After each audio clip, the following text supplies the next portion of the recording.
തിരുവനന്തപുരം മുതലപ്പുഴി അഴിമുഖത്ത് വള്ളം മറിഞ്ഞ് കാണാതായ ഷിജിന് വേണ്ടിയുള്ള തിരച്ചിൽ സ്കൂബ സംഘം പുനരാരംഭിച്ചു. രാവിലെ 7 മണിയോടെയാണ് ഇന്നത്തെ തിരച്ചിൽ ആരംഭിച്ചത്.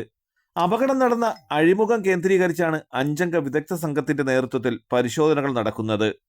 1 മണിക്കൂറോളം നടത്തിയ പരിശോധനയിൽ അഴിമുഖത്തിന്റെ പ്രവേശന കവാടത്തിലെ പുലിമുട്ടിനോട് ചേർന്ന് സംഘം പരിശോധന നടത്തി.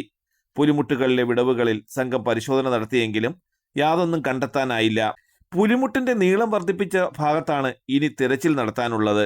പ്രതികൂല കാലാവസ്ഥയെയും ശക്തമായ അടിയൊഴുക്കുകളെയും അതിജീവിച്ചാണ് രക്ഷാപ്രവർത്തകർ തിരച്ചിൽ തുടരുന്നത്.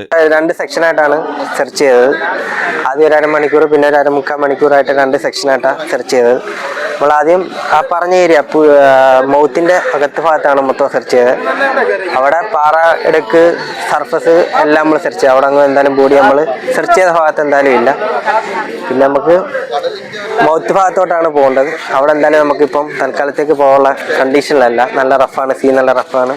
അതുപോലെ തന്നെ അവിടെ ഇപ്പോൾ ഇറങ്ങിയാൽ തന്നെ നമുക്കൊന്നും കാണാനും പറ്റില്ല. നമുക്ക് പറ്റുന്നത്ര നമ്മൾ സെർച്ച് ചെയ്തിട്ടുണ്ട്. അവിടെ ഒന്നും ബോഡിയും കാര്യങ്ങളും ഇല്ല. ബന്ധപ്പെട്ട വകുപ്പുകളുടെയും പ്രാദേശിക മത്സ്യത്തൊഴിലാളികളുടെയും ഏകോപനത്തോടെയുള്ള പരിശോധന തുടരുകയാണ്.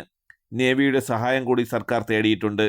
നേവി കൂടി എത്തുന്നതോടെ കൂടുതൽ വ്യാപകമായ തിരച്ചിൽ ഈ മേഖലയിൽ നടത്താനാകും. തലസ്ഥാന വാർത്തകൾ, Perumathura.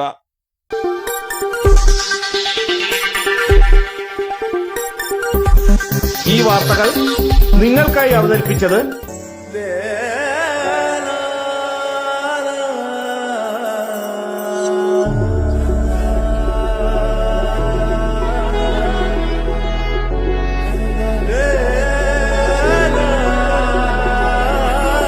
Arabian Fashion Jewelry Wholesalers and Manufacturers.